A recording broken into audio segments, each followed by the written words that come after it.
सकाळी 6 वाजेपर्यंत या एरियामध्ये पाणी येण्याची शक्यता आहे। तर इकडच्या सगळ्या नागरिकांना मी आवाहन करू इच्छितो की लवकरात लवकर स्वतःच्या अरेंजमेंट करून घ्या किंवा महानगरपालिकाने जे आपल्यासाठी अरेंजमेंट केलेले आहे, निवारा केंद्र आणि गाड्याची व्यवस्था केलेली आहे, त्याच्यामध्ये येऊन सर्व लवकरात लवकर शिफ्ट होईल आणि हे सगळे करून प्रशासनाला सहभाग द्या, जेणेकरून पूर परिस्थितीचा सामना आपण बरोबर करू शकतो। धन्यवाद। किती फूटपर्यंत पाणी यायचं सर चान्सेस आहे या रोडला? आता या रोडला सकाळी 30 फुटापर्यंत पाणी येण्याची शक्यता आहे आणि 11 वाजेपर्यंत 40 फुटावर पाणी येण्याची शक्यता आहे।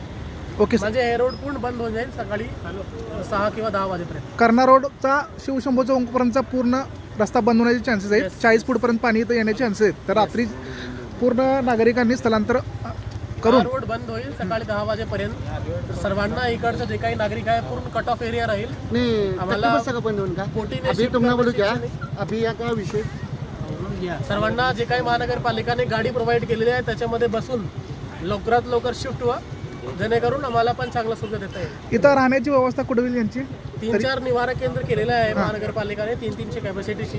तिथे राहण्याची व्यवस्था, लाईट, पंखे, पाणी, खाणे, जेवण सगळे अरेंजमेंट आहे। तर सर्वांना लवकरात लवकर शिफ्ट झाला।